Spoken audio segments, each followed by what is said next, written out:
Hello, and welcome back to another Tracker video, where today I will be explaining the ZPA event that will happen on Sunday.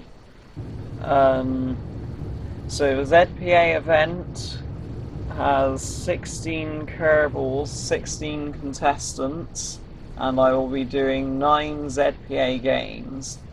The first of these games is the Kerbal Cannons, which you just saw there launching the Kerbals. Kerbals then fly through the air for maybe about 30-ish seconds, and whoever lands the furthest away from the cannons wins that round. The Kerbal who wins a round gets 1 point. And there is a total of 3 rounds of the Kerbal Cannons. The next game is the Kerbal ZPA train, which is a train on a circular piece of track, and the train runs at 7.5 meters per second, and all 16 Kerbals are on top of the train, ragdolled, and because they're ragdolled, they slowly slide to the edge of the train, where they eventually fall off. Whoever is last remaining on the train wins the round, and that Kerbal gets a point. There are 3 rounds of Kerbal trains. If any Kerbals land within the track or too close to the train, I will switch to the Kerbal as I show there and move them away from the track to prevent the train from derailing during the ZPA. If the train does end up derailing during the ZPA, I will just reset the round and start a new round with no winner chosen.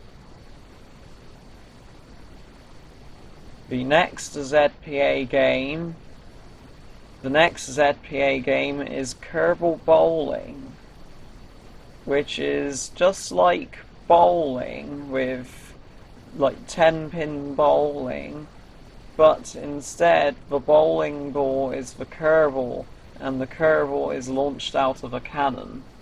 So you can see the red Kerbal was launched at the bowling pins, and you can see 4 of them were knocked over.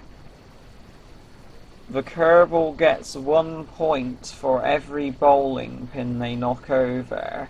So if the Kerbal knocks over 1 bowling pin, they get 1 point. The Kerbal knocks over 5, they get 5 points. And that also applies if they get 0. If they knock over 0 somehow, they will get 0 points. So here you can see the orange Kerbal going. Now, all of the Kerbals will only get 1 go at this, as it takes about 20 minutes to do the entire lot of Kerbals. So I only let the Kerbals do 1 round each. The next game is the Kerbal Volcano. This one's quite laggy because of high part count. And the Kerbal Volcano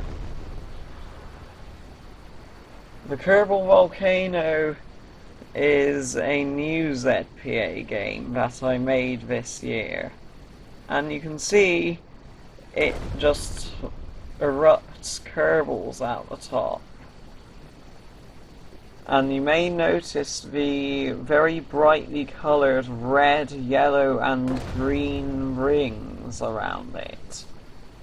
These rings are the rings are where the Kerbals are supposed to land, basically. If a Kerbal doesn't land in one of these rings, they get 0 points. If a Kerbal lands in the red ring, they get 1 point. If a Kerbal lands in the yellow ring, they get 2 points. And if the Kerbal gets into the green ring, they get 3 points. If they land outside of all 3 rings, they also get 0 points.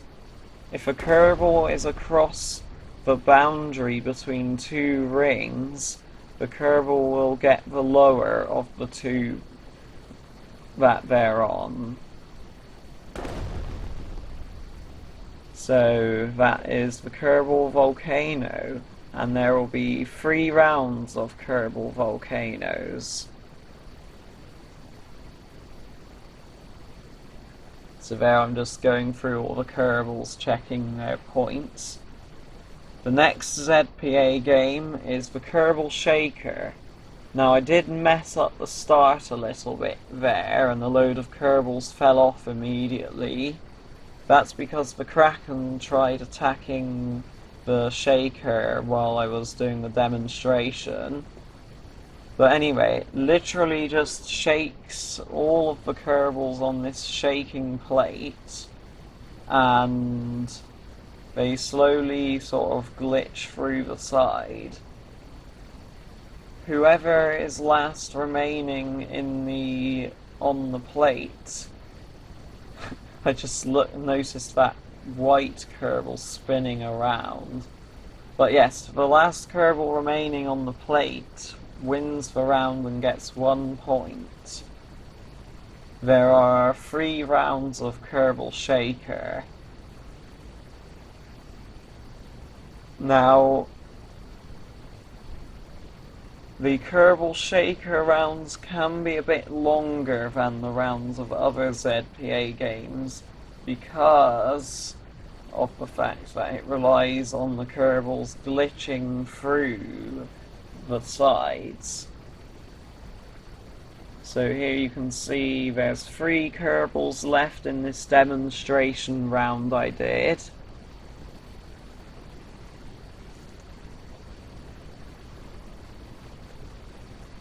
And there you can see white fell through. Now it's just blue and Minmus green left. And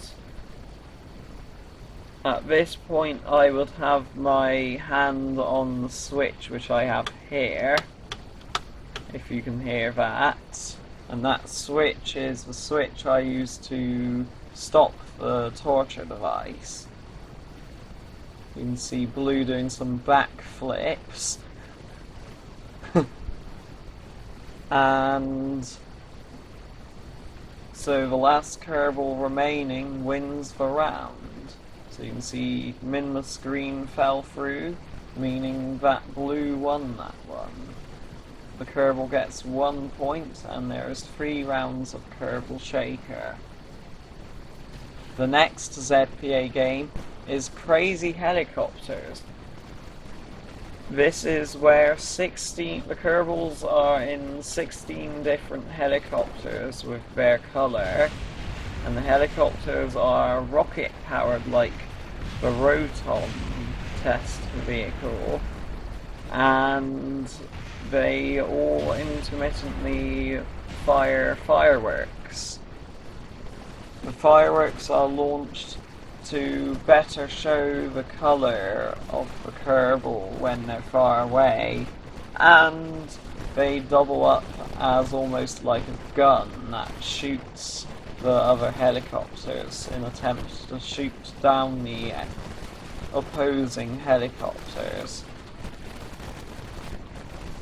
So you can see all of the undamaged ones fly up quite high. The ones that have been damaged go down and crash. You can see I've got a special tracking camera on the ground that is controlled by my joystick, and I'm able to track the helicopters from the ground. So here's a question for you viewers. Would you rather be zoomed in on the helicopters that are crashing or the helicopters that are still flying and up high? Anyway, back to the rules. The last helicopter remaining in flight wins the round. The Kerbal gets 1 point having won the round, and there are 3 rounds of Kerbal helicopters. So you can see magenta and black crashing there. And then I zoom out and look for the last one, which is still flying, which is the Kerbal Green one. So Kerbal Green won that one on this demonstration round. Then the next ZPA game is the Kerbal Piston, which is a large cylindrical chamber that the Kerbals are in, which is violently pushed up and down at a fast rate. So I put the camera inside of it so that it isn't too obnoxious to watch it shaking in and out all the time. But it almost looks like an anti-gravity chamber from the inside, where the Kerbals just start floating upwards. So the Kerbals bounce around the inside like that, and whoever is last remaining wins the round.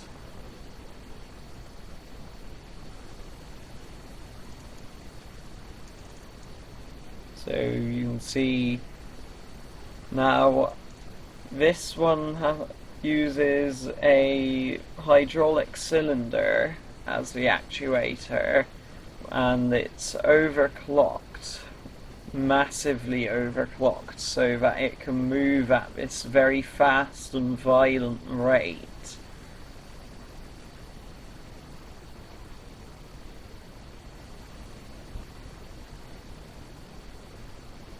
I was going to not do this one, but I decided to do this one over the Kerbal Ping Pong. As the Kerbal Ping Pong has a lot of parts, this one has less parts, so it's less laggy. I find them a bit too similar as well, so I want to try and have a bit of diversity in the ZPA games, so they're not all like the same thing. Anyway, the last Kerbal remaining inside of the Kerbal Piston wins, and there are 3 rounds of the Kerbal Piston. So you can see black and red are left now, and you can see red is the winner of this demonstration round.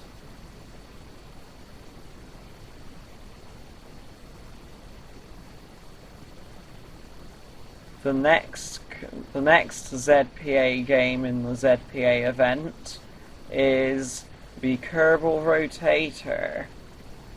This is almost like a bowl-shaped thing that spins at around 1 rotation per second, and the Kerbals all get pulled to the sides.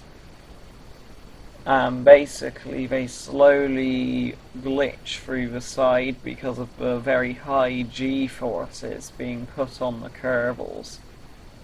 When I say about high G-forces, the Kerbals are being subject to around 20 Gs. The Kerbals are all pulled against the side at 20 Gs, and they slowly glitch through the side. Whoever is last remaining inside of the Kerbal Rotator wins. You can see this is quite a lethal round because of the G-forces, so the Kerbals get pulled through quite hard and quite often die. But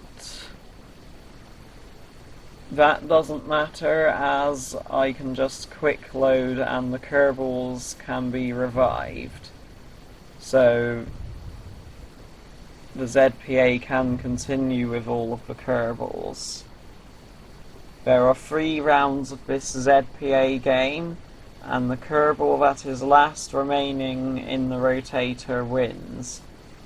As you may notice by now, most of the ZPA games sort of follow the same principles, where the Kerbal, where it's like the last Kerbal in the torture device wins. So you can see purple won this round, this demonstration round. So purple would have got 1 point.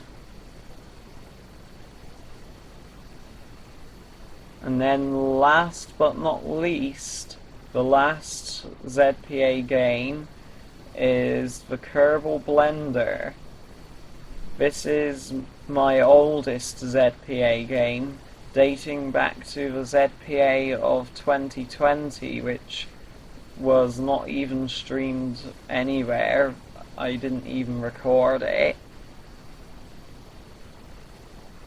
Now, by the time I do the ZPA, I will increase the motor power somewhat, because as you may notice, the motor is struggling quite a bit at spinning all of the Kerbals. So I will have a look at that. So the blender blends the Kerbals up with this giant blade, and basically the Kerbals either fly out the top or glitch through the side or the bottom, and whoever is last remaining in the blender wins a point. Now, quite often, so there are 3 rounds of the Kerbal Blender. There are 3 rounds of the Kerbal Blender, but as it's the end of the ZPA, it's quite often maybe 2 Kerbals of the same number of points that are supposed to win. So quite often I end up doing a sudden death round. So I count up the points between the Kerbals, and I determine whoever gets first place, second place, and third place. If there are any Kerbals tying in third place, second place, or first place, they will go head to head in a sudden death round, where they will have an extra round with just those 2 Kerbals to determine who wins third, second, or first place. I hope that makes sense. And as you can see, there are 4 Kerbals left now, 3 now. Now, I might have a look at that, because the Kerbal was still standing. And all of the winners of the ZPA third, second, and first place will be sat into seats coloured with gold, silver, and bronze, and lots of fireworks will be launched. Anyway, that is the end of the video. So remember, if you didn't enjoy the video, to dislike and unsubscribe, and maybe you won't watch the ZPA event.